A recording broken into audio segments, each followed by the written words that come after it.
Bab 301 Rahasia Kota Mati di Pulau Naga. Bagai seorang anak yang hilang di tengah padang pasir, yang tiba-tiba melihat lautan manusia dan menemukan sanak saudaranya, kegembiraan si kecil tak terlukiskan kata-kata. Ia terus mengoceh. Beberapa bulan yang lalu, si kecil begitu menyedihkan. Ia duduk sendirian di atas kayu yang patah, menatap ke kejauhan dan menangis terseduh-seduh. Kemudian ia meringkuk di atas kayu yang patah itu dengan air mata di matanya, menangis terseduh-seduh sampai ia tidak punya kekuatan untuk tertidur. Sekarang setelah mereka bertemu secara tiba-tiba, makhluk kecil itu telah sepenuhnya mendapatkan kembali sifat riangnya yang dulu, menghapuskan kemerosotan selama beberapa bulan terakhir. Di sekitar mereka, 2 Raja Naga kecil dan hampir 30 naga muda berhenti menyerang ketika mereka melihat bahwa binatang seputih salju itu akrab dengan Xiao Chen, tetapi permusuhan mereka tetap ada. Xiao Chen awalnya mengira dia telah menerima kabar buruk, tetapi sekarang dia menemukan bahwa si kecil itu aman dan sehat. Dia benar-benar pergi dari neraka ke surga dalam sekejap. Dia tersenyum dan mengeluarkan buah dewa dan menggoyangkannya di depan Keke. Aroma harum segera menyebar ke seluruh hutan. Buah dewa berbentuk berlian itu dikelilingi kabut, seolah-olah diukir dari batu giok halus. Cahaya terus mengalir. Binatang kecil seputih salju itu memeluknya erat-erat, lengannya dan menggigitnya dengan penuh nafsu. Dengan satu tarikan napas, matanya yang besar seperti batu permata hitam hampir menyempit menjadi bentuk bulan sabit, dengan tatapan mabuk. Saat para naga muda di sekitar melihat buah surgawi, mereka tidak dapat menahan rasa iri. Meskipun makhluk-makhluk kecil ini mungkin menjadi cukup kuat untuk membuat para dewa gemetar di masa depan, mereka masih sangat belum dewasa saat ini. Naga tua di kejauhan terbatuk pelan seperti manusia, dan semua naga muda mundur seperti air pasang dan kembali ke sisi naga tua. Xiao Chen ragu-ragu sejenak, lalu melangkah maju dan tiba di ruang terbuka di depan. Ia dipenuhi keraguan saat berhadapan dengan naga tua yang hanya tinggal tulang dan kulit seperti sekantung tulang. Naga tua di usia senjanya itu jelas luar biasa, kalau tidak bagaimana ia bisa bertahan di gunung suci yang mengerikan ini. Kau tahu, dia telah melihatnya dengan mata kepalanya sendiri ketika dia pertama kali datang ke Gunung Suci 8 tahun yang lalu. Raja Naga Singa yang kuat gagal menerobos masuk ke Gunung Suci. Naga tua dengan tanduk dan sisik yang rontok dan tubuh kurus ini memimpin hampir 30 naga muda ke Gunung Suci. Penampakan seekor naga di gunung benar-benar luar biasa dan membuat orang merasa tak terduga. Namun, Xiao Chen tidak khawatir, karena keketampaknya sangat disayangi oleh naga tua itu, kalau tidak, bagaimana dia bisa tidur nyenyak di punggungnya. Salam, senior, Xiao Chen berkata dengan hormat. Dia percaya bahwa naga tua itu pasti lebih seperti dewa daripada binatang dan dapat memahami kata-katanya. Benar saja, naga tua mengangguk tanpa suara. 2 cahaya redup berkelebat di matanya yang keruh, menatap dada Xiao Chen. Hal ini mengejutkan Xiao Chen. Disitulah tepatnya manusia batu yang hancur itu duduk bersila. Bagaimana mungkin ia benar-benar merasakannya? Ini agak tidak biasa. Tahukah kamu, bahkan sang leluhur setengah bela diri pun tidak dapat mendeteksi keberadaan manusia batu itu. Dia hanya tahu bahwa ada yang tidak beres dengan tubuh Xiao Chen. Xiao Chen segera mengerti apa yang sedang terjadi. Manusia batu yang patah itu gemetar, dan naga tua itu juga sedikit gemetar. Kemudian ia mengulurkan cakar naga, dan lengan batu muncul dari cakar naga yang tertutup rapat itu. Xiao Chen terkejut. Pertama, dia terkejut dengan cakar naga tua itu. Ternyata itu adalah cakar naga leluhur. Kedua, dia terkejut karena benar-benar ada artefak yang berhubungan dengan manusia batu di Gunung Suci. Itu pasti diambil oleh naga tua itu karena gemetarnya lengan yang terputus. Dan ia merasakan kehadiran manusia batu yang hancur. Bagaikan orang tua bijak yang berpikir, naga tua itu meraih lengan batu dan merenung sejenak, lalu melepaskan cakarnya. Tanpa bersuara, lengan bawahnya terbang ke arah Xiao Chen dan langsung menancap di tubuhnya. Samar-samar ia mendengar suara, klik, lengan kanan manusia batu itu pun tersusun kembali, dan anggota tubuh manusia batu itu pun lengkap. Anggota badannya dihubungkan satu sama lain oleh kabut yang redup, kakinya disilangkan, dan tangannya memegang bor batu dan bola batu, seolah-olah tidak pernah bergerak, seperti patung yang telah ada sejak zaman dahulu kala. Namun, Xiao Chen diliputi perasaan aneh. Pria batu yang pecah itu tampak berbeda dari sebelumnya, dan dia benar-benar dapat membangun hubungan yang sangat lemah dengannya. Ya, ini jelas berbeda dari masa lalu. Ini adalah perasaan misterius yang sulit dijelaskan. Hal ini membuat Xiao Chen sangat bersemangat. Jika dia bisa mengendalikan manusia batu untuk bertarung, dia bertanya-tanya seberapa kuat dia nantinya. Dia selalu merasa bahwa manusia batu itu tampak lebih misterius daripada 24 pedang perang. Senior, apakah kamu tahu asal-usul manusia batu? Naga tua itu menggelengkan kepalanya. Saat ini, dia tampak sedikit lelah, dan kelelahan di wajahnya sangat jelas. 30 naga muda di sekitarnya semuanya tampak khawatir dan berkumpul. Keke, yang sedang memegang buah dewa, juga sedikit gugup. Dia dengan cepat bergegas ke naga tua itu, lalu dengan lembut melambaikan cakar kecilnya untuk memanggil pohon suci berwarna-warni dan menanamnya di tanah. Tiba-tiba, tempat itu dipenuhi dengan sinar cahaya yang mengalir dan warna-warna yang cemerlang, energi spiritual yang pekat menyelimuti naga tua itu. Binatang kecil seputih salju itu mengangkat buah dewa dan menyerahkannya kepada naga tua itu. Jelaslah bahwa ia memiliki perasaan yang dalam terhadap naga tua itu, kalau tidak, ia tidak akan pernah menawarkan buah dewa itu kepadanya. Naga tua kurus itu menggelengkan kepalanya, menolak menerima, dan dengan penuh kasih sayang mengulurkan cakar naga untuk menyentuh kepala binatang kecil itu. Xiao Chen sedikit terkejut. Naga tua itu tampaknya sedang sekarat. Hidupnya telah berakhir dan dia bisa merasakan bahwa dia kehabisan energi. Dia secara tidak sengaja melihat pemandangan di oasis di belakang naga tua itu, dan dia terkejut saat mengetahui bahwa di sana sebenarnya ada sebuah kuburan. Bayangan pepohonan bergoyang, dan samar-samar terlihat bahwa makam-makam itu sangat besar. Tidak ada batu nisan, tetapi di depan setiap makam berdiri sepasang tanduk naga besar.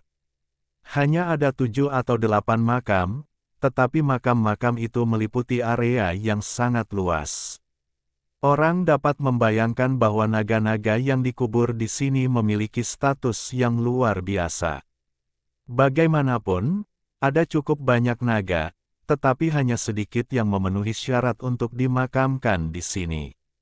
Mungkinkah naga tua itu meramalkan bahwa ia akan segera mati dan ingin mengubur dirinya di sini?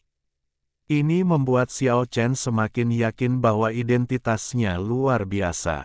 Pada hari itu, ketika kota mati Pulau Naga muncul, sebuah tanduk naga telah menghantam kota itu. Aku tidak tahu apakah itu ada di antara tanduk naga di kuburan. Melihat sepasang tanduk naga besar itu, Xiao Chen sangat iri. Itu pasti harta karun kelas atas. Akan aneh jika para pemurni di dunia kultivasi tidak menjadi gila jika mereka melihatnya. Cahaya keberuntungan yang terpancar dari pohon suci berwarna-warni itu perlahan diserap oleh naga tua itu. Penampilannya yang lelah perlahan menghilang, dan dia tampak jauh lebih bersemangat. Tiba-tiba, ia menatap lengan kiri Xiao Chen, benar-benar berbeda dari ketenangannya sebelumnya, dan matanya menunjukkan keterkejutan. Apa itu? Suara itu sebenarnya terdengar seperti suara orang tua. Hati Xiao Chen tergerak, dan dia melepaskan gelang giok di lengannya, berkata, "Saya dari desa Zulong di dunia manusia." Beberapa orang mengatakan bahwa ini adalah salah satu kunci untuk membuka segel 9 provinsi di dunia manusia. Petik 2. Desa Zulong. Naga tua itu menunjukkan ekspresi bingung, dan saat cakarnya yang besar menyentuh gelang giok, cahaya keemasan naga leluhur tiba-tiba muncul dari gelang ungu itu, dan cahaya keemasan melesat keluar dari gelang itu, tubuh naga tua. Raungan naga besar datang dari oasis, dan seluruh gunung suci naga bergetar hebat. Momentum naga tua itu begitu mencengangkan sehingga pada saat ini tampak seolah-olah raksasa kuno yang tak terhitung jumlahnya telah turun ke dunia bersama-sama, mengguncang bumi. Di seluruh pulau naga, auman naga buas dan lolongan binatang buas purba terdengar silih berganti, dan pulau itu pun menjadi riuh. Di oasis, kecuali kekedan dua raja naga kecil, semua naga muda lainnya sangat ketakutan. Bayangan naga emas itu berkelebat dan menghilang, kembali ke gelang itu. Raungan naga tua itu berhenti. Pada saat ini, naga itu tampaknya telah mengalami perubahan besar, seolah-olah telah disiram dengan saripati kehidupan dan menjadi jauh lebih energik. Sepertinya aku tidak perlu pergi ke kuburan. Mungkin aku bisa bertahan sampai hari ketika segelnya rusak.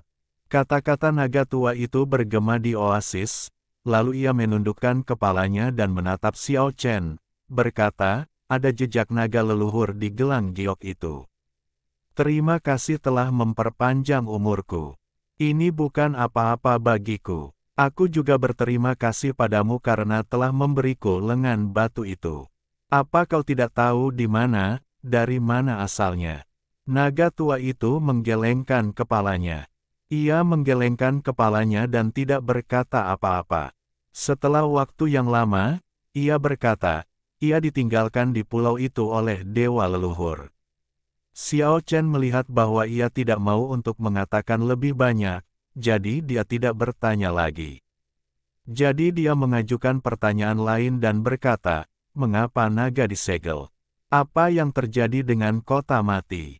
Apa yang terjadi di zaman kuno?" Ketika naga tua yang tenang itu mendengar kata, "zaman kuno," dia perlahan-lahan memperlihatkan ekspresi yang sangat menyakitkan dan bergumam pada dirinya sendiri sebentar-sebentar, "Daripada disegel, lebih seperti aku terlibat karena aku berada di Pulau Naga." Jantung Xiao Chen berdebar kencang. Dia akhirnya akan menyentuh rahasia kuno. Bahkan kekedan naga muda di samping mereka menunjukkan ekspresi fokus. Naga tua itu seperti berbicara dalam mimpi, tenggelam dalam kenangan menyakitkan, berkata, "Manusia, naga, dan leluhur, mereka semua gila, semuanya mati." Kota mati? Tidak, itu seharusnya disebut jurang dosa. Tidak bisa dibuka, tidak bisa dibuka. Xiao Chen tidak begitu mengerti mengapa perang yang brutal dan gila seperti itu terjadi di zaman kuno. Apakah Sinful Abyss merujuk pada kota mati atau sumur ajaib di bawah monumen surgawi? Dia punya banyak pertanyaan, tetapi Lao Long terdiam dan berhenti berbicara.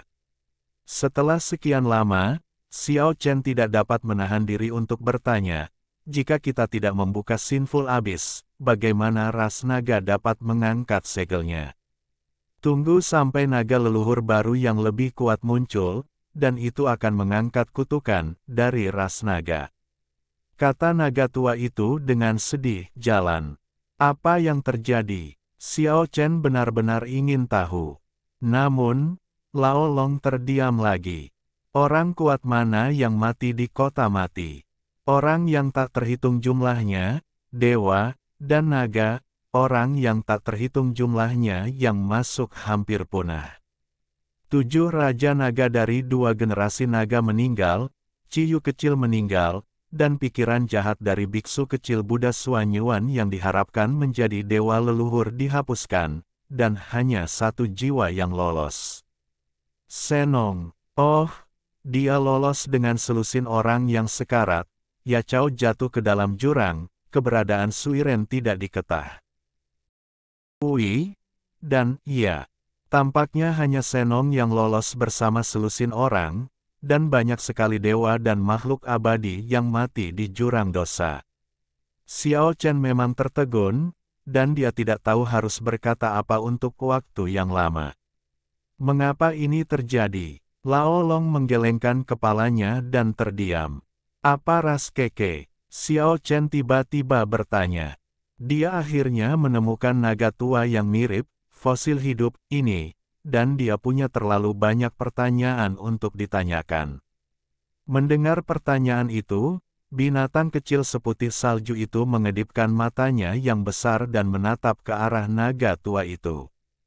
Kau tidak perlu tahu, atau, anggap saja itu naga. Naga. Xiao Chen sangat tidak puas dengan jawabannya. Ah, binatang kecil itu menggaruk kepalanya karena bingung. Mengapa orang-orang dari dunia lain mengatakan bahwa alam abadi adalah ilusi? Wajah naga tua itu membeku untuk waktu yang lama sebelum dia berkata, mungkin alam abadi pada akhirnya akan dihancurkan, tapi, bagaimana mereka bisa tahu bahwa itu bukankah hanya alam abadi yang akan dihancurkan? Xiao Chen tinggal di oasis ini sepanjang malam, dan dia menemukan bahwa Lao Long benar-benar tenang. Dia mengajukan banyak pertanyaan, tetapi Lao Long hanya menjawab jumlahnya terbatas. Selama proses ini, Xiao Chen akhirnya mengerti apa kulit binatang seputih salju di tangannya. Tubuh kekeberegenerasi di Pulau Naga dan dia memulai lagi dari telur giok berwarna-warni. Namun, sebuah insiden kecil terjadi selama proses ini. Seekor rubah berekor 9 menginginkan kekuatan dalam telur giok tetapi tidak dapat menghancurkannya.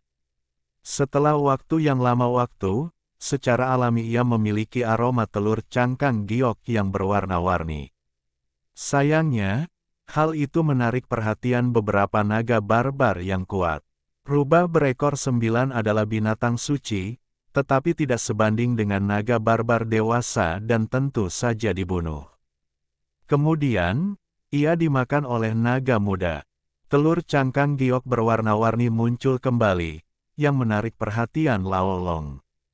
Namun kali ini telur giok itu pecah jauh lebih cepat daripada saat Keke lahir pertama kalinya. Saya telah mempelajari beberapa hal tentang benua Changsheng dari Keke, dan saya ingin meminta bantuan Anda. Di pagi hari, Jenderal Naga Tua itu akhirnya berbicara lagi. Senior, tolong beri aku petunjuk. Jika aku bisa membantu, aku akan melakukan yang terbaik. Kamu telah melihat Raja Naga di hutan belantara selatan, dan kamu juga telah melihat kura-kura bercangkang putih kecil. Sayangnya, mereka adalah saudara, tetapi mereka sebenarnya terlalu kejam untuk menyegel kura-kura menjadi saudara naga belantara selatan. Xiao Chen terkejut. Kura-kura putih kecil itu sebenarnya seekor naga dan saudara naga belantara selatan. Ini adalah sungguh tidak terduga. Dia mengeluarkan rantai hitam yang mengunci kura-kura kecil bercangkang putih itu dari titik akupuntur ilahi. 49 titik akupuntur yang didewakan itu seperti 49 ruang aneh yang dapat menyegel objek apapun. Naga tua itu mengambil rantai itu dan melihatnya, mengerutkan kening dan berkata, itu adalah metode penyegelan yang sangat kejam. Untungnya, itu ternoda oleh darah naga kecil yang keras kepala itu dan rusak. Pada titik ini, ia membalikkan cakar naganya, dan muncul begitu saja. Sebuah tanduk naga kecil seperti kristal berkata, jika kau memiliki kesempatan untuk melihat kura-kura kecil itu, berikan ini padanya, itu dapat membantunya pulih. Akhirnya, naga tua itu menghela nafas dan berkata, ketika dia bertemu dengan naga kecil yang keras kepala itu, dia menyuruhnya untuk menjauh dari Raja Naga di hutan belantara selatan. Aku tidak menyukainya. Xiao Chen sedikit terkejut bahwa naga kecil yang keras kepala itu layak mendapatkan perhatian naga tua itu. Seolah-olah dia bisa melihat keraguannya, naga tua itu berkata pada dirinya sendiri, "Aku melihat anak kecil yang keras kepala itu lahir." Akhirnya, naga tua itu perlahan-lahan mengulurkan lengan cakar tulangnya dan mendorong dengan lembut. Dia membuka saluran ruang angkasa dan muncul di kaki gunung dengan 30 bayi naga dan Xiao Chen. Xiao Chen sangat terkejut. Bukankah klan naga telah ditekan? Naga tua, tidak hanya bisa berbicara, ia juga bisa memperlihatkan kekuatan sihir yang sangat mengerikan dan tidak masuk akal. Kalian pergi saja. Ketika mereka sampai di kaki gunung, Lao Long berhenti. Keke tampak enggan untuk pergi dari sini. Dia berlari ke naga tua itu dan mengoceh beberapa kali. Kemudian dia dengan murah hati membagikan esensi spiritual Xiao Chen kepada dua raja naga kecil dan naga muda biasa, yang membuat kelompok naga kecil yang sulit diatur itu orang-orang itu sedikit malu dan baru menerima hadiah itu setelah Lao Long mengangguk. Bum bum bum, bumi berguncang, dan banyak naga kuat berlari dari jauh, termasuk Tyrannosaurus, naga singa, Stegosaurus, Brontosaurus, naga berlengan 8, Del. Semua naga tampaknya sedang berziarah saat ini. Berlutut dari kejauhan, pemandangan itu sungguh spektakuler. Kaki gunung suci itu dipenuhi naga-naga liar yang besarnya seperti bukit-bukit kecil. Banyak binatang purba lain yang tidak lebih lemah dari naga-naga itu juga bersujud, seolah-olah sedang menyembah. Xiao Chen benar-benar terkejut luar biasa. Ketika mereka pergi bersama Keke, tidak ada naga liar yang menghalangi jalan mereka dan tidak ada binatang buas kuno yang menimbulkan masalah bagi mereka. Jadi Xiao Chen dan teman-temannya berhasil meninggalkan Gunung Suci. Melepaskan 8 fase kecepatan ekstrim, Xiao Chen membawa Keke ke pusat Pulau Naga. Lautan tulang putih yang luas membentang sejauh mata memandang, dengan monumen surgawi berdiri di tengahnya. Xiao Chen memiliki firasat yang tak terlukiskan, bahwa segalanya baginya berawal dari prasasti surgawi, lalu berbagai hal terjadi di sekitar prasasti surgawi. Mungkinkah takdirnya terkait dengan prasasti surgawi? Ada kabut hitam yang menyelimuti dekat monumen Songtian Laut Tulang. Apakah jurang dosa berada di bawahnya? Xiao Chen tidak punya waktu untuk disia-siakan. Setelah saling menatap sebentar, dia terbang ke langit bersama Keke dan terbang menuju tepi laut. Laut terlarang emas telah menjebak Pulau Naga, bagaimana cara keluar? Xiao Chen terus mengukir di pantai. Dia masih ingat dengan jelas diagram formasi 9 Netherworld yang ditinggalkan oleh iblis. Dia ingin memanggil kapal raja lagi, tetapi dia tidak tahu apakah dia bisa berhasil. Tetapi pada saat ini, penampilan Keke membuatnya tercengang. Si kecil berdiri dengan bangga di tepi pantai, menatap ke arah laut dan mulai berteriak, "Yiyaya." Sama seperti ketika dia membuat masalah bersama dengan 11 raja naga kecil untuk memanggil kapal naga leluhur, suaranya kekanak-kanakan tapi gema itu bergema jelas di seluruh langit dan bumi, seakan telah menembus waktu dan ruang dan menyalurkan kehendaknya ke kedalaman laut terlarang. Aura yang tak tertandingi luas dan kuno mulai menyebar di kedalaman laut terlarang, seolah-olah ada kekuatan misterius yang tidak diketahui mulai merespons Keke. Yang membuat Xiao Chen merasa luar biasa adalah di lautan emas tak berujung, terdengar raungan naga yang besar, bagaikan suara surgawi agung yang berasal dari zaman kuno, yang membuat orang gemetar dari lubuk jiwa mereka. Sungguh mengejutkan bahwa binatang kecil itu benar-benar dapat memanggil kapal dewa sendiri. Saat itu, apakah Keke yang memanggil kapal dewa, ataukah 11 raja naga kecil yang memanggil kapal dewa? Xiao Chen merasa sulit menebaknya. Kapal dewa yang dibangun dengan tulang-tulang naga leluhur dan pohon suci yang menjulang tinggi telah mengembara di laut terlarang selama bertahun-tahun. Kapal itu dapat masuk dan keluar dari laut terlarang dengan bebas. Legenda mengatakan bahwa setidaknya 9 Raja Naga harus berkumpul untuk memanggil kapal dewa legendaris. Ata. Jika dipanggil oleh Zulong kecil yang asli sendiri, itu akan cukup untuk melawan Raja Naga berkepala 9. Keke bukanlah seekor naga, tetapi bagaimana ia bisa memanggil kapal dewa sendiri seperti Zulong kecil? Xiao Chen sangat terkejut. Mungkinkah si kecil itu benar-benar sebanding dengan Zulong kecil? Si kecil membusungkan dadanya dan berteriak keras. Sebuah perahu naga besar dengan cahaya warna-warni bersinar terang berlayar melawan angin dan ombak dan muncul dari udara tipis di permukaan laut keemasan, seolah-olah benar-benar datang dari zaman kuno dan menerobos ruang dan waktu. Bab 302 Cinta. Laut terlarang bersinar dengan cahaya warna-warni, dan kapal dewa yang besar itu semegah bukit. Itu tampak seperti naga leluhur sungguhan, membelah lautan keemasan dan mendekati sini. Itu memang sebuah kapal dewa besar berbentuk naga leluhur. Kapal itu dipenuhi cahaya dan kabut, menerangi seluruh lautan terlarang. Wilayah lautan seluas 1000 mil itu berfluktuasi hebat karena penampilannya, tetapi kapal dewa itu berlayar dengan mantap, tanpa guncangan sedikitpun.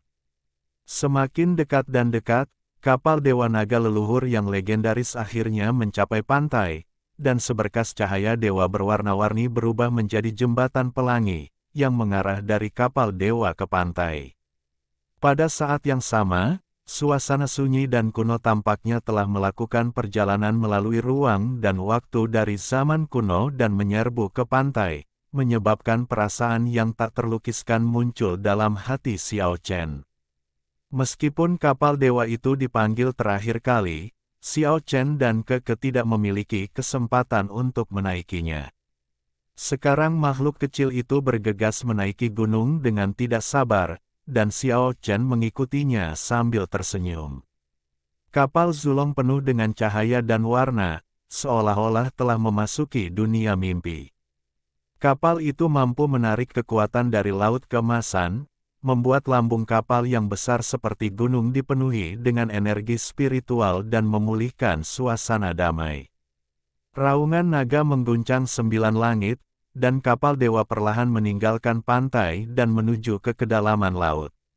Bagus sekali. Xiao Chen tersenyum dan mengusap kepala Keke, memujinya dengan murah hati. Benar-benar sebanding dengan Little Zulong. Xiao Chen merasa semakin sulit untuk memahami benda kecil ini. Si kecil, yang sudah kembali lincah, membusungkan dadanya dengan bangga, lalu dengan gembira menggigit buah dewa itu dalam pelukannya, mulutnya penuh wangi dan raut wajahnya gembira dan puas. Tiba-tiba, Keke tampak terkejut dan menunjuk ke arah pantai di belakang Xiao Chen. Xiao Chen buru-buru berbalik untuk melihat, dan itu adalah pupil matanya tiba-tiba mengecil, dan dia melihat sebuah sosok di pantai keemasan yang berkedip cepat di antara pohon kelapa. Sosok itu sangat mirip dengannya. Saat orang itu menoleh, Xiao Chen merasa seperti disambar petir. Dia seperti melihat dirinya sendiri. Ya, penampilan orang itu persis sama dengannya. Bagaimana caranya? Mengapa ekspresi mereka begitu mirip? Orang inilah yang harus diwaspadainya. Dia tidak bertemu dengannya di Pulau Naga dan hanya melihatnya sekilas saat dia pergi. Binatang kecil seputih salju itu menggaruk-garuk kepalanya dengan bingung, mengusap-usap matanya, dan menggumamkan sesuatu dengan suara pelan, seakan-akan ia mengira dirinya silau. Xiao Chen tidak khawatir. Dia berencana untuk mencari orang ini di Pulau Naga setelah kembali dari benua Changsheng. Dia tidak bisa menipu perasaanmu. Kamu seharusnya sudah terbiasa dengan fluktuasi jiwaku. Mendengar Xiao Chen mengatakan ini, si kecil yang duduk di geladak mengangguk, dan mulai memakan buah dewa dengan gembira lagi. Kabin di kapal Dewa Zulong disegel oleh kekuatan misterius dan tidak bisa dimasuki, jadi mereka hanya bisa tinggal di luar. Keke yang lincah dan aktif memanjat naik turun dan hampir jatuh ke laut terlarang beberapa kali, yang benar-benar membuat Xiao Chen khawatir beberapa kali. Keke hampir pingsan karena bahagia, berguling ke sana kemari di antara tumpukan saripati spiritual. Xiao Chen menyimpannya untuknya. 49 titik akupuntur yang didewakan itu seperti 49 ruang, yang dapat menyegel benda apapun.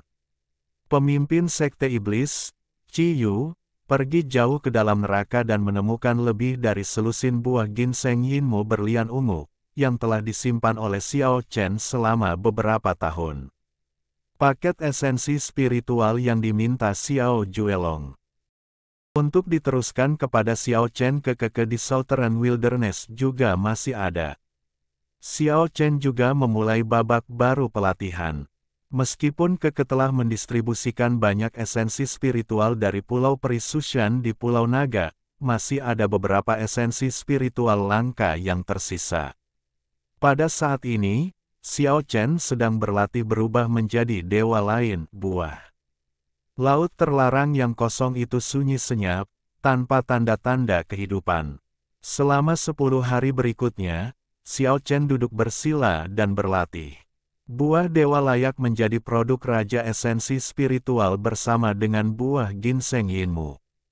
Beberapa hari terakhir ini, tubuh Xiao Chen dikelilingi oleh cahaya putih susu, seolah-olah cairan giok mengalir di sekelilingnya.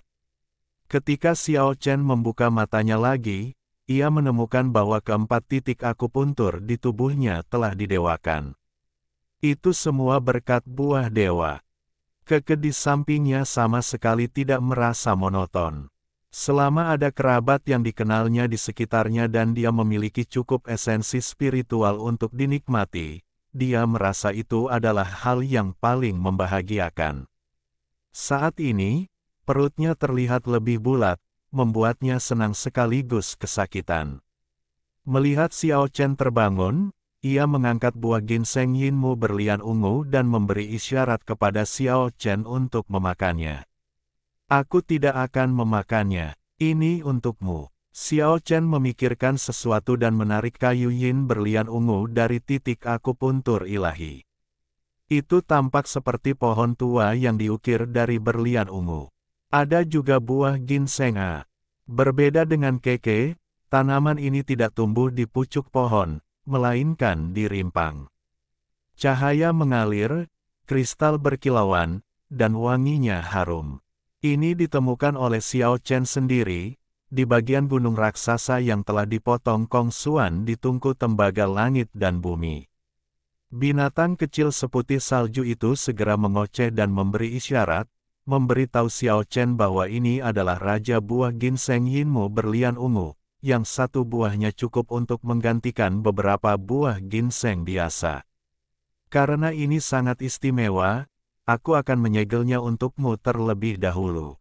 Binatang kecil itu menggelengkan kepalanya dengan kuat, dan mendorong tumpukan buah ginseng Yinmu di depannya ke arah Xiao Chen, bersikeras agar Xiao Chen memakannya.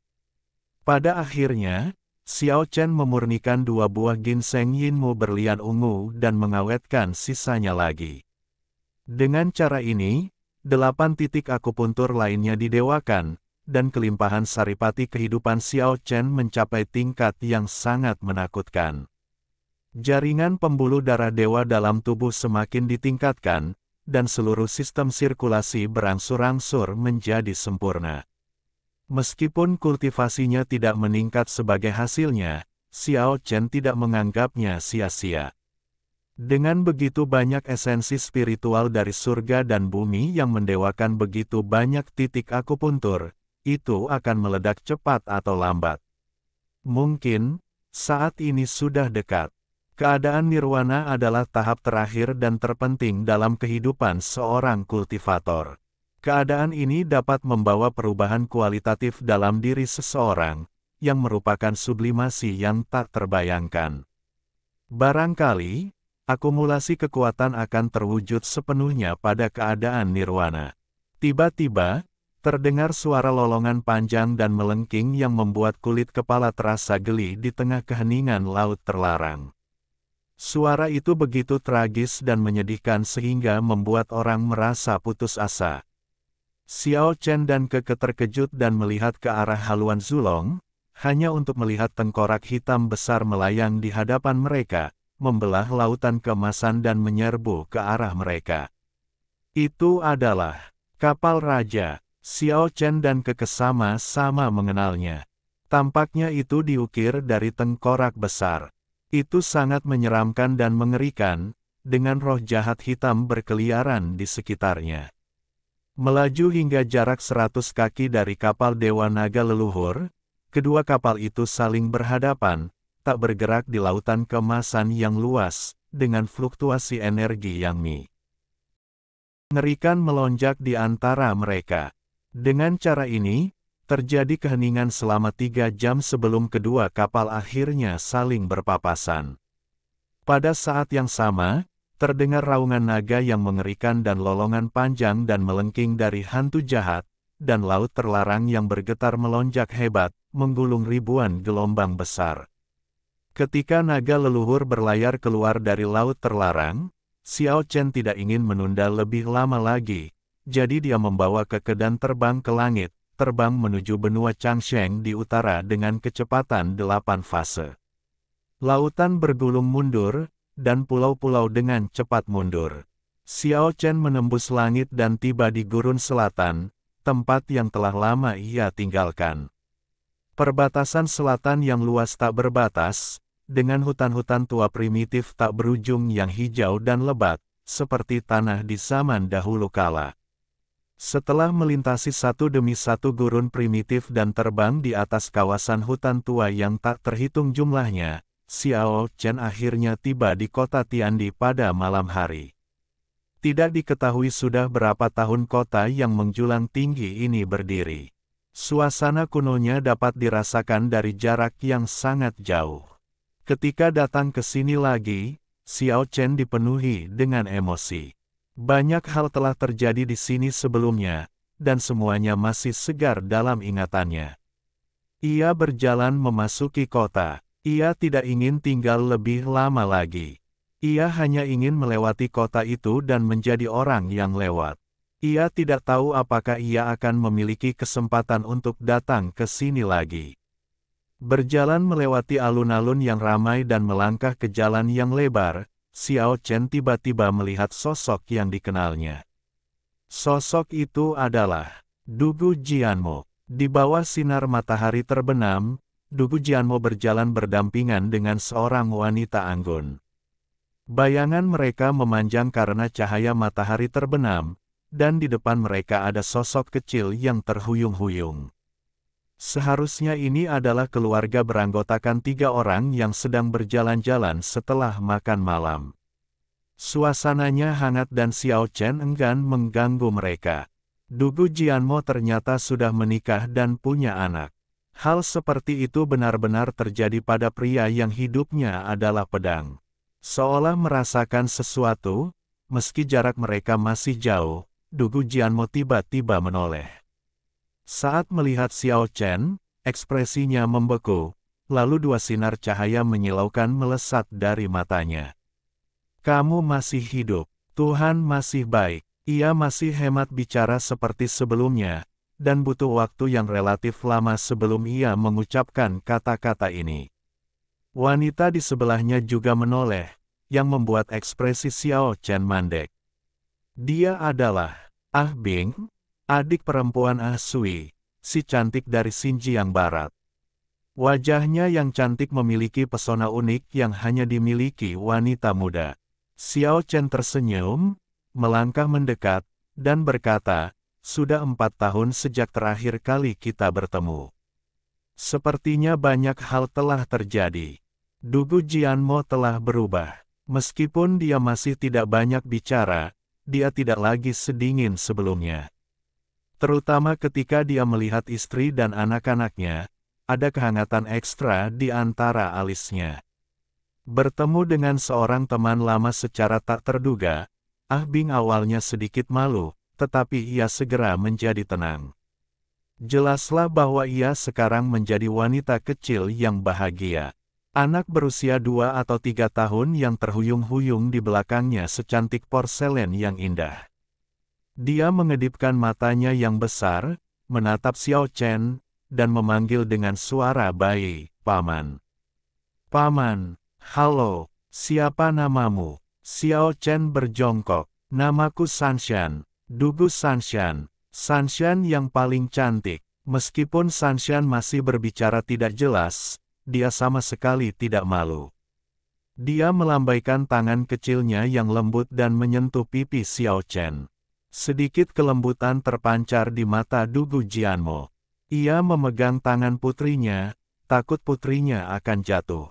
Ah Bing berjongkok dengan penuh kasih dan melindunginya dari belakang. Melihat keluar erga yang hangat ini, Xiao Chen merasa sangat emosional. Pria yang dingin dan acuh tak acuh yang menyapu Southern Wilderness dengan pedang besi telah berubah menjadi pria yang baik. Perubahannya benar-benar besar. "Paman, paman, peluk aku." Sanshan yang cantik dan lembut itu tersenyum gembira dan mengulurkan tangan kecilnya, menyela gangguan singkat Xiao Chen. "Kemarilah dan biarkan paman memelukmu." Xiao Chen menggendongnya. Dugu Jianmo berkata, "Ayo kita pergi dan mabuk-mabukan malam ini." Pada saat ini, Keke, yang setengah tertidur, menjulurkan kepalanya dari bungkusan di belakang Xiao Chen, yang langsung mengejutkan Dugu Jianmo dan Ah Bing. Namun, mereka sangat menyadarinya, tentang sifat luar biasa dari benda kecil ini. "Peluk, peluk." Sanshan kecil mengulurkan tangannya pada Keke. Istana keluarga Dugu sangat berbeda dari masa lalu. Tidak lagi sepi seperti sebelumnya. Sekarang penuh dengan kehidupan. Halamannya penuh dengan bunga dan tanaman. Kolam mata air di bawah jembatan batu sudah mulai mengalir dengan air jernih, dan banyak ikan berwarna-warni dilepaskan ikan. Bulan sudah tinggi di langit, dan cahaya bulan putih bersih menyinari halaman keluarga Dugu. Xiao Chen dan Dugu Jianmo sedang minum bersama di bawah sinar bulan, dan sederet toples anggur diletakkan di atas meja batu. "Dugu Jianmo, apakah kau masih bisa memegang pedang?" "Ya, aku bisa, dengan kekuatan yang lebih besar dari sebelumnya, karena aku memiliki tanggung jawab yang lebih besar." Ah Bing di sampingnya langsung dipenuhi dengan kebahagiaan ketika mendengar kata-kata ini. Pada suatu saat dia hanyalah seorang wanita kecil, dan bukan lagi seorang wanita pembudidaya yang pernah berkelana di dunia di masa lalu. "Aku juga ingin berlatih ilmu pedang, dengan ayahku." Meskipun kata-kata Sanshan tidak jelas, wajah mungilnya yang cantik dipenuhi dengan ekspresi serius. Mendengar kata-kata ini, ekspresi Ah Bing sedikit menggelap, sementara Dugu Jianmo menyentuh kepala Sanshan dengan penuh kasih sayang dan berkata, "Di masa depan, putriku pasti akan menjadi pendekar pedang terbaik di dunia. Cantik, yang terkuat." Gadis kecil itu mengangguk dengan serius.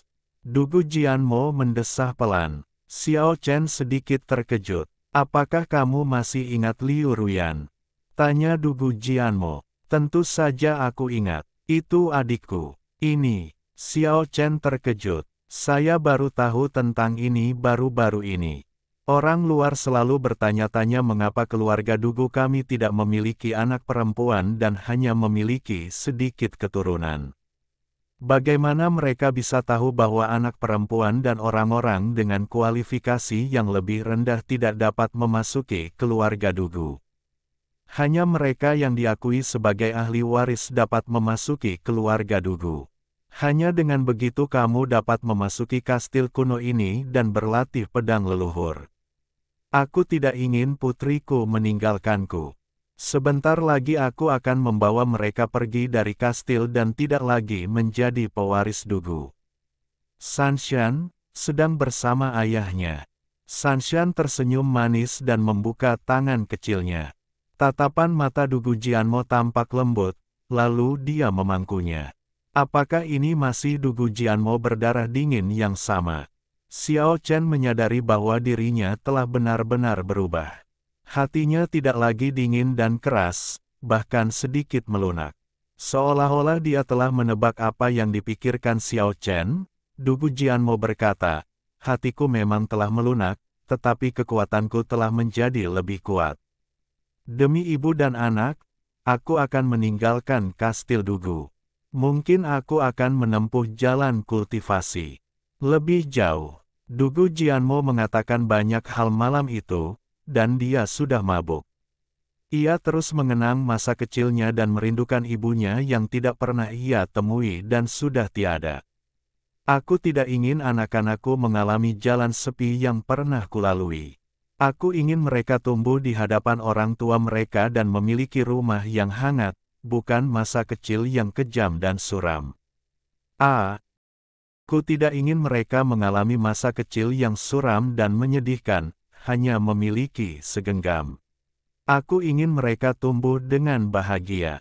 Membantu Dugu Jianmo pergi. Xiao Chen duduk sendirian di bawah bulan. Dia merasa bahwa kekuatan waktu memang tak tertandingi. Itu bisa membuat seseorang menjadi orang yang sangat besar. Perubahan telah terjadi. Sudah malam, Xiao Chen. Sebaiknya kau berhenti duduk di halaman. Ah Bing menghampiri. Tidak apa-apa, aku hanya ingin sendiri. Kamu sudah tahu bahwa aku di sini untuk mengundang orang-orang dari alam abadi.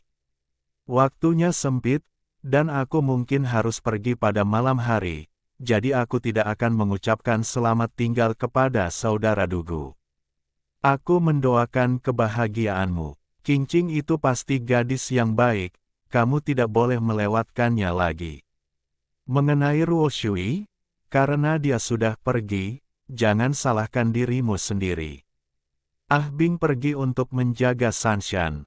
Xiao Chen terdiam, menyalahkan dirinya sendiri. Dia telah melupakan semua yang telah terjadi dan bahkan tidak dapat mengingat masa lalu yang hangat.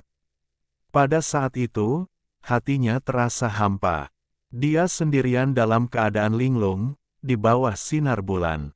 Pada paruh kedua malam, cahaya bulan bagaikan air, beriak lembut di halaman. Xiao Chen berdiri, mendorong gerbang kastil kuno, dan berjalan di jalan yang dingin dan sunyi. Bulan yang dingin membentangkan bayangannya sangat panjang, dan dia melangkah keluar kota. Bulan putih terang menyinari bumi, tetapi mengapa hatiku terasa begitu hampa? Xiao Chen merasa hampa di dalam. Kilatan cahaya putih melintas di hatinya, dan sudut ingatan yang telah lama hilang dan hancur pun terungkap, dan sosok anggun muncul. Sosok itu adalah Ruo Shui. Adegan hangat, adegan menyentuh, adegan sedih perpisahan, terus muncul dalam benaknya. Xiao Chen diam-diam menyaksikan kenangan ini, seolah-olah dia sedang menyaksikan serangkaian tragedi kehidupan, seolah-olah itu milik orang lain, bukan miliknya. Ya, dia begitu tenang pada saat itu bahkan dia pun takut. Ruo Shui dalam gambar menggunakan esensi kehidupannya sendiri untuk memperpanjang hidupnya. Mengapa dia bisa mengingatnya dengan begitu tenang? Jika suatu hari nanti, kau dan aku berakhir tanpa kabar, aku akan pergi sendiri dan memulai semuanya dari awal lagi, mencari seseorang yang mencintaiku dan menikahinya. Kata-kata Ruo Shui terngiang jelas di telinganya. Tak lama kemudian dia melihat kata-kata yang tertinggal di pondok jerami di belakang Gunung Emei, semuanya dimulai dari awal lagi. Dia langsung mengerti, apakah ini alasan untuk menghancurkan kenangan demi kekecewaan. Xiao Chen terganggu sejenak. Bagaimana kamu bisa begitu berdarah dingin? Mengingat masa lalu, dia merasa bahwa dia benar-benar kejam. Mengapa demikian? Sekalipun ada banyak alasan, Ruo Shui tidak boleh terputus dari kedalaman ingatan. Akan tetapi, meskipun dia menyalahkan dirinya sendiri, dia merasa ngeri karena ternyata rasionalitasnya yang terkutuk itu masih mengingatkannya bahwa dia tidak melakukan kesalahan apapun. Pada saat ini, Xiao Chen merasa sangat takut. Emosinya bertentangan dengan hatinya. Bagaimana hal mengerikan seperti itu bisa terjadi?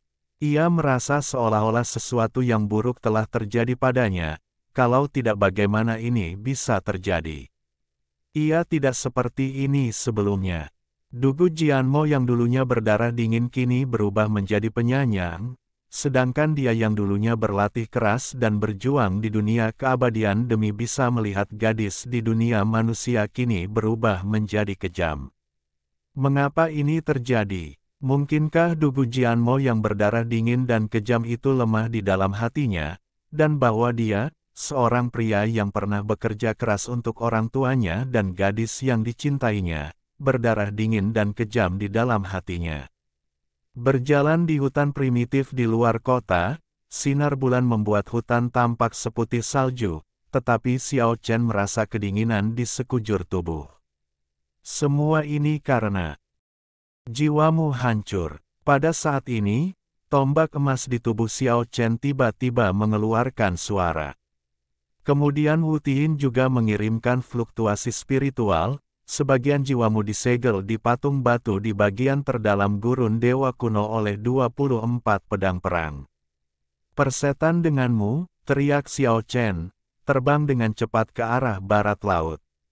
Keke yang sedang tidur nyenyak, langsung terbangun. Ia menggaruk kepalanya dengan curiga, lalu tertidur dalam keadaan linglung. Meskipun jaraknya puluhan ribu mil dari tanah suci suku hutan dan kaum barbar, itu tidak ada apa-apanya dibandingkan dengan kecepatan ekstrim 8 fase. Sebelum fajar menyingsing, Xiao Chen tiba di tanah suci yang dikenalnya. Tempat ini bagaikan taman suci, dengan bunga-bunga yang memancarkan wangi memabukkan, pohon-pohon suci bergoyang dalam cahaya hijau, dan rumah-rumah kayu kecil tersebar di antaranya, begitu alami dan harmonis, serta penuh dengan energi spiritual. Apakah itu kamu? Si tua kura-kura baru saja mendorong pintu hingga terbuka dan melihat Xiao Chen. Kakek, aku di sini untuk meminta bantuan untuk menyelamatkan Qingqing. Tolong minta kakek tuamu untuk keluar. Ada apa dengan Qingqing? Ceritanya panjang, saat Xiao Chen sedang menjelaskan, sekelompok orang tua mereka semua berkumpul di sekitarnya, terutama kakek Qingqing, Pak Tua Ye, yang berdesakan di depan. Begitukah? Kalau begitu, mari kita pergi dan mengundang leluhur Xuanwu, dan kali ini kita semua bisa pergi ke dunia manusia. Ah, kalian semua akan pergi. Xiao Chen sedikit tertegun. Bagaimana mungkin kita tidak pergi saat Qingqing dalam masalah? Pada saat yang sama, aku benar-benar ingin melihat seperti apa dunia manusia. Bagaimanapun, aku bisa menerobos kehampaan dan kembali kapan saja. Ini benar, sulit untuk pergi ke dunia manusia di sini, tetapi selama Anda memiliki alam keabadian, Anda dapat memiliki kekuatan, tetapi dapat memasuki dunia keabadian dari dunia manusia kapan saja. Saya khawatir tidak ada yang bisa membayangkan bahwa leluhur Xuanwu hidup menyendiri di tanah suci. Dia adalah seorang lelaki tua yang sangat ramah. Dia tidak tampak istimewa. Dia seperti kakek tua dari keluarga petani, sederhana dan ramah. Dia berkata sambil tersenyum, dunia manusia sangat bernostalgia. Aku datang dari tempat itu. Karena aku memiliki kesempatan untuk kembali, aku pasti akan menyelamatkan Qingqing dan melihatnya dengan baik. Aku masih perlu mengundang seseorang, dan kemudian aku akan datang ke sini untuk menyambutmu. Xiao Chen melambung ke angkasa, kali ini terbang langsung ke angkasa. Iblis pernah mencap hatinya dengan rute yang tepat untuk menemukan pulau misterius itu. Cahaya bintang yang redup bersinar saat Xiao Chen terbang ke atas melawan langit, tidak tahu berapa puluh ribu mil yang telah dia terbangi. Di depannya, sebuah pulau suci mengambang dengan tenang. Dari jauh, pulau itu tampak penuh vitalitas dan tidak lagi seperti sepi seperti saat pertama kali dia datang ke sini. Pada saat itu, dua sosok cantik keluar dari pulau itu. Mereka adalah dua loli kecil yang lucu berusia sekitar 11 atau 12 tahun. Ya, benar, aku tidak berhalusinasi, belalang tampan ada di sini. Itu kamu, itu kami, ini sangat mengejutkan, Saudara Xiao Chen, kamu benar-benar hidup, kamu tidak berubah, apakah itu menjadi patung batu? Apakah tuannya ada di sini? Ya. Kedua gadis kecil itu mengenakan pakaian peri, dengan wajah seperti batu giok, merah muda dan imut. Lesung pipit mereka samar-samar terlihat ketika mereka tersenyum, dan mata besar mereka berbinar-binar dengan kepintaran. Guang Mang menatap Keke, yang sedang tidur nyenyak, dengan tatapan seolah-olah dia ingin merenggut Keke. Hehe, aku peri terpintar linglong. Hehe. Aku penyihir tercantik Tutu. Mereka menatap binatang kecil yang mengantuk yang baru saja terbangun, seolah-olah mereka telah menemukan dunia baru. Mereka memperkenalkan diri, dan kemudian bergegas datang bersama-sama. Xiao Chen tidak ingin membuang waktu, jadi dia segera bergegas ke Pulau Ilahi dan meninggalkan mereka. Aku tidak menyangka kau akan melarikan diri. Pemimpin sekte iblis itu diam-diam melayang di atas Pulau Dewata, menatap Xiao Chen yang sedang mendekat. Sudah lebih dari setahun sejak aku lolos dari masalah. Kali ini aku datang ke sini khusus untuk meminta bantuan. Ada apa, Yi Yaya? Keke yang baru saja bangun, menjelaskan dengan gayanya yang unik, bahasa. Xiao Chen menyadari bahwa binatang kecil itu sangat pintar. Mungkin hanya kebaikannya yang bisa membuat Ciyu bertindak. Begitukah? Biar aku pikirkan dulu. Ciyu berpikir keras. Xiao Chen menunggu dengan tenang. Bagaimana jika Ciyu tidak setuju? Dia mulai berpikir. Pada saat ini, Ciyu berkata, aku pasti akan pergi ke dunia manusia. Kamu tidak perlu khawatir tentang hal itu. Aku ingin secara pribadi menyelamatkan teman lamaku yang terjebak di dunia manusia.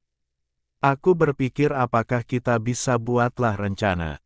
Jika kita membuat keributan besar, mungkin kita bisa menarik semua leluhur setengah yang datang dari kekosongan dunia manusia yang rusak, dan kali ini kita bisa mengambil tindakan terhadap dunia kultivasi. Bab 339 Leluhur Setengah. Mendengar Tai Hao muncul, Ciyu sedikit mengangkat alisnya. Dia jelas seorang prajurit rantai Qi yang kuat. Jika prajurit rantai Qi seperti Dayu dan Haoyi juga muncul, apakah mereka akan menjadi musuh atau teman? Dengan bantuan Kaisar Xuanyuan, Ciyu mengingat kembali beberapa kejadian di masa lalu. Setelah berpikir sejenak, ia memutuskan untuk mencari Laozi dan beberapa prajurit Qi Cainiing lainnya untuk pergi ke dunia manusia bersama-sama. Orang-orang ini semua mewarisi tradisi dari para ahli rantai Qi kuno. Beberapa dari mereka memasuki dunia kultivasi, dan beberapa memasuki dunia keabadian. Bagaimanapun, mereka saling mengenal, dan jika mereka benar-benar bertemu, itu mungkin akan menghemat tenaga. Ciyu adalah sosok yang tak tertandingi dan kuat di zaman kuno. Mengingat masa lalu yang gemilang, hatinya yang telah lama tenang pun tergerak lagi. Kamu bisa mengunjungi beberapa teman dalam beberapa hari ke depan. Aku akan pergi dan mengundang mereka sekarang. Ciyu menerobos ruang dan menghilang di Pulau Dewa. Mau ketemu teman lama, Xiao Chen tidak ingin menimbulkan masalah apapun, tetapi saat dia berpikir bahwa mungkin, dia tidak akan pernah memasuki dunia keabadian seumur hidupnya, dia pun terdorong untuk pergi menemui teman lamanya. Wah, akhirnya kita ketemu juga. Hewan kecil yang lucu sekali. Kedua loli merah muda itu menatap Keke dengan mata berbinar-binar, dan mereka tampak ingin sekali merebutnya. Binatang kecil seputih salju itu tidak menyadari betapa kuatnya dirinya. Ia mengedipkan bulu matanya yang panjang, menatap kedua loli yang lucu dan sebening kristal itu dengan bingung, dan memiringkan kepalanya untuk melihat mereka dengan rasa ingin tahu. Aku ingin pelukan. Aku akan memelukmu terlebih dahulu. Tidak, kamu peluk saja belalang yang tampan itu. Aku akan memeluk si kecil yang imut terlebih dahulu. Titik. Kedua gadis kecil itu sehalus batu giok, dan mereka sedang bertarung untuk itu. Keke bangkit dan begitu terkejut hingga dia mengeluarkan seberkas cahaya warna-warni, membekukan mereka di sana. Kemudian, ia melompat ke bahu mereka dengan rasa ingin tahu, pertama-tama mencubit hidung linglong, lalu menarik telinga Tutu, bergumam, ya, dan kembali ke sisi Xiao Chen. Ternyata itu adalah putri bungsu Huangdi. Xiao Chen tertawa dan berjalan menghampiri untuk mengacak-acak rambut panjang lembut kedua loli kecil itu seperti yang biasa dilakukannya, lalu terbang ke langit bersama binatang kecil seputih salju itu.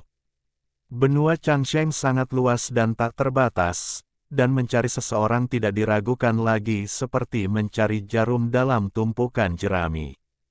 Ketika Xiao Chen secara tidak sengaja mendapat berita, semuanya menjadi relatif mudah. Sebelum Senong pensiun setelah meraih kesuksesan, ia mengirim pesan ke daratan, meminta setiap sekte untuk memilih praktisi muda berprestasi yang akan sangat berguna di masa depan. Begitu berita ini keluar, seluruh benua Changsheng menjadi gempar. Sekte Chan asli, Sekte Jie, Sekte Buddhisme Buddha, Sekte Matahari Dewa Matahari. Hampir semua murid muda Banzu yang luar biasa mendaftar. Sejumlah besar murid muda yang luar biasa dikirim ke Gunung Senong di Kerajaan Xia besar di bagian utara Middle Earth. Meskipun Senong tidak muncul, dia mengukir banyak metode kultivasi di tebing Gunung Senong dan mengumpulkan sejumlah besar bakat baru. Gunung Senong yang megah itu indah dan agung. Para praktisi muda berkumpul di bawah setiap tebing. Gunung ini telah menjadi tempat suci untuk berkultivasi. Ekspresi Xiao Chen membeku. Bukankah itu Hai Yun Sui? Dia mengenakan gaun panjang bermotif bunga dan jepit rambut phoenix berwarna-warni di rambutnya. Dia cerah dan cantik. Dia dikelilingi oleh sekelompok besar kultivator muda, yang mengelilinginya di tengah seperti bintang-bintang yang mengelilingi bulan, dan tampak berdiskusi tentang keterampilan unik yang terukir di dinding batu bersama-sama. Dapat dilihat bahwa statusnya di keluarga Hu telah meningkat pesat. Sangat berbeda dari sebelumnya. Sikapnya yang anggun dan elegan menunjukkan lebih banyak kepercayaan diri. Dia tersenyum manis dan memiliki mata yang indah. Dia benar-benar telah menjadi burung phoenix muda yang hebat keluarga. Hei, itu, Xiao Chen tercengang. Kurang dari 100 meter dari Hai Yun Sui yang cantik, sosok yang dikenalnya muncul di hadapannya. Bukankah itu Jin Sanyi? Pembunuh di bawah sinar matahari itu tampak serius saat itu. Ia mengamati dan merenungkan dengan saksama di bawah tebing lainnya. Ia tampak memahami sesuatu dan mengangguk dari waktu ke waktu. Xiao Chen tertawa. Orang tercela ini benar-benar pandai berpura-pura. Dia mungkin berencana untuk menargetkan Hai Yun Sui. Pembunuh harimau profesional ini mungkin ingin beraksi lagi dan hanya berpura-pura memata-matai. Pria kotor, Xiao Chen berbisik diam-diam, yang langsung membuat Jin Sanyi khawatir. Dia tiba-tiba berbalik dan tercengang saat melihat Xiao Chen. Dia muncul di depannya dalam beberapa kilatan. Sudah beberapa tahun aku tidak melihatmu. Kultivasimu telah meningkat pesat. Kau masih hidup. Jin Sanyi sangat terkejut dan tergagap. Membunuh begitu banyak manusia setengah. Leluhur, kau masih. Kau hidup begitu santai. Ini benar-benar bencana. Bencana ini telah berlangsung selama ribuan tahun. Seperti dua gumpalan asap tipis, keduanya sampai di puncak gunung yang tinggi dan berbicara tentang masa lalu. Pria malang itu telah melakukannya dengan sangat baik dalam beberapa tahun terakhir, dan sekarang dia telah menjadi bintang baru yang paling cemerlang dalam organisasi pembunuh, dan dia menunjukkan tanda-tanda akan menjadi pemimpin muda. Setelah mengetahui semua tentang Xiao Chen, pria malang itu terdiam dan berkata, "Wow, wow, wow, kamu benar-benar bisa melewati batas untuk bermain. Kali ini aku akan pergi ke dunia manusia bersamamu. Kau harus membawaku bersamamu, ada begitu banyak harta karun kultivasi untuk dicuri. Itu benar-benar terlalu nyata. Itu membuat orang mendambakannya. Apakah kau ingin menjadi umpan meriam? Aku datang ke sini dunia abadi mengundang Banzu, orang-orang sepertimu. Bahkan jika kita mendatangi mereka sebanyak 10.000 orang, itu tidak akan cukup untuk membunuh mereka." Xiao Chen menyerang tanpa ampun. "Aku tidak akan memprovokasi Banzu. Aku akan merampok. Bukankah para kultivator muda itu terlalu sombong? Mereka benar-benar membutuhkan seseorang sepertiku untuk memberi mereka pelajaran." Jin San Yi sama menyedihkannya seperti sebelumnya, dengan kilatan di matanya. Xiao Chen memikirkannya dan merasa tidak apa-apa untuk membiarkannya pergi. Jika orang ini berlatih di luar negeri di Jiuzhou, dia pasti akan mencapai alam keabadian suatu hari nanti dan dapat menerobos kehampaan dan kembali sendiri. "Apa ini? Apakah ini harimau putih kecilmu? Kita akan merebusnya untuk pertarungan naga dan harimau malam ini." Begitu pria malang itu selesai berbicara, dia terkena pelangi cahaya dari Keke yang kesal, yang membuatnya jatuh tertelungkup karena malu. Ini yang dari Paradise Lost waktu itu."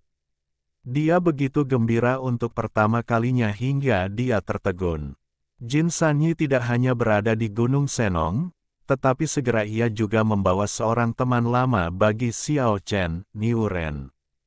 Kilatan di mata bocah gendut kecil yang lucu Niu Ren sesekali menunjukkan bahwa kultivasinya telah mencapai tingkat yang sangat tinggi. Ketika dia mengetahui kondisi Qingqing saat ini, dia menunjuk ke langit dan mengutuk, "Jika Qingqing mengalami kecelakaan, sialan, Tuhan. Aku mengutukmu untuk melahirkan anak tanpa anus." Niu Renxing terlihat berpikiran sederhana seperti biasanya, tetapi sebenarnya dia sangat cerdas. Xiao Chen tiba-tiba mendapat kabar baik dari Niu Ren. Liu Mu yang telah lama menghilang, muncul dan datang ke Gunung Senong bersama Biksu Yizhen. "Liu Mu masih hidup." Xiao Chen terkejut sekaligus gembira. "Aku akan mencari mereka." Niu Ren menggoyangkan tanduk besarnya dan menghilang begitu saja. Tidak lama kemudian, sebuah lorong ruang angkasa muncul di puncak gunung. Niu Ren dan Yi Zhen berjalan keluar terlebih dahulu, dan orang di belakang mereka adalah Liu Mu, yang sudah tidak melihatnya selama 8 tahun. Wajahnya sepucat 8 tahun lalu, dan dia tampak sedikit sakit, tetapi itu tidak dapat menyembunyikan ketampanan dan kepahlawanannya. "Kemana saja kau, Liu Mu?" Yi Zhen dan Liu Mu juga sangat gembira saat melihat Xiao Chen. Liu Mu menghela nafas, "Aku telah mengembara antara hidup dan mati selama 8 tahun. Karena Raja Naga didambakan oleh yang lain, Liu Mu hampir kehilangan jiwanya 8 tahun lalu dan tidak bangun sampai 8 tahun kemudian. Mengapa aku merasa bahwa kultivasimu telah mencapai tingkat yang sangat mengerikan? Kamu dapat mencapai prestasi seperti itu setelah koma selama 8 tahun. Xiao Chen sangat terkejut. "Saya seorang spiritualis. Meskipun saya tidak dapat bergerak selama 8 tahun, pikiran saya selalu dalam keadaan berkultivasi, melawan kematian. Meningkatkan alam spiritual adalah cara terpenting bagi spiritualis untuk maju. Saya telah berlatih siang dan malam, dan tentu saja, itu tidak menunda peningkatan kultivasinya. Hal lain adalah bahwa nenek Liu Mu bekerja sepanjang hari untuk mengaktifkan pembuluh darah Liu Mu dan melembutkan tubuhnya dengan energi yang kuat dan murni. Di masa lalu 8 tahun kemudian, tubuhnya tidak hanya tidak menyusut, tetapi malah menjadi lebih kuat. Sama sekali tidak terlihat seperti fisik seorang spiritualis. Liu Mu telah hilang selama 8 tahun, Xiao Chen telah hilang selama 4 tahun, dan Yi Zhen telah menjadi keturunan Buddha dari generasi yang berbeda. Setiap orang memiliki banyak hal untuk dikatakan dan menceritakan kisah mereka sendiri. Akhirnya, setelah memahami situasi di dunia manusia dan tujuan perjalanan Xiao Chen, beberapa orang meminta untuk mengikutinya ke dunia manusia, karena mereka tidak perlu khawatir tidak bisa kembali. Mereka ingin memperluas cakrawala dan bersaing dengan para petani untuk melihat siapa yang lebih lemah. Siapa yang lebih kuat. Berdiri di puncak gunung, beberapa orang membicarakan tentang tahun-tahun terakhir. Tiba-tiba, Xiao Chen melihat sosok cantik di tebing di kejauhan, membentangkan sayap abadi dan terbang melewatinya. Itu adalah Yan Qingcheng. Dia ingin menyapa, tetapi tiba-tiba teringat pada hubungan buruk mereka di masa lalu, jadi dia berhenti. Biarkan beberapa orang memudar bersama kenangan. Ketika Xiao Chen, Liu Mu, Yi Zhen, Niu Ren, dan Jin Sanyi tiba di Pulau Dewa Tianwei, mereka terkejut melihat beberapa sosok samar berdiri di kehampaan, seolah-olah mereka telah menyatu dengan dunia. Muncul di surga. Sungguh mengejutkan melihat 8 semi-leluhur, Laozi, Buddha, Yuanshi, Tongtian, Zunti, Sun Wu, Zhuang Zhou dan Qiou, berdiri di sana. Bukankah Qiou punya dendam terhadap Xixi? Mengapa dia diundang sementara Huang Di tidak muncul? Xiao Chen terkejut. Di sampingnya, binatang kecil seputih salju itu membuka matanya lebar-lebar. Ia tidak memiliki perasaan baik terhadap para leluhur setengah ini. Jelasnya, kecuali 1 atau 2 orang, yang lainnya tidak pergi untuk menyelamatkan, tetapi memiliki tujuan lain. Jika orang tua di tanah suci disertakan, 9 leluhur setengah yang datang ke dunia manusia pasti akan menimbulkan gelombang besar. Ciyu berkata, semuanya, sampai jumpa di laut terlarang di luar Pulau Naga dalam 3 hari. Sosok 7 leluhur setengah lainnya berangsur-angsur memudar dan menghilang sepenuhnya. Pada saat ini, Xiao Chen dan rekan-rekannya menerima berita besar. Beberapa leluhur sete tidak hanya akan pergi ke dunia manusia sendiri, tetapi juga akan membawa murid-murid bersama mereka. Orang-orang itu sekarang akan memanggil murid-murid mereka. Yang lebih mengejutkan mereka adalah para pahlawan muda yang berkumpul di Gunung Senong juga akan dikirim ke dunia manusia. Ciyu samar-samar mengungkapkan bahwa ini adalah keinginan Senong. Dunia abadi di masa depan mungkin benar-benar hancur, dan sekelompok orang akan mundur ke dunia manusia. Tinggalkan benih harapan di dunia. 3 hari kemudian, sosok-sosok muncul di luar laut terlarang. Selain 9 murid leluhur setengah, lebih banyak pembudidaya muncul di langit. Aiya, Aiya, saat binatang kecil seputih salju itu berteriak, sebuah kapal dewa berwarna-warni menerobos ombak di lautan keemasan, dan energi naga yang besar melonjak dengan hebat. Xiao Chen tahu bahwa dunia manusia akan jatuh ke dalam kekacauan. Tindakannya untuk menyelamatkan telah menyebabkan kehebohan besar. Dia benar-benar tidak tahu apakah itu berkah atau kutukan.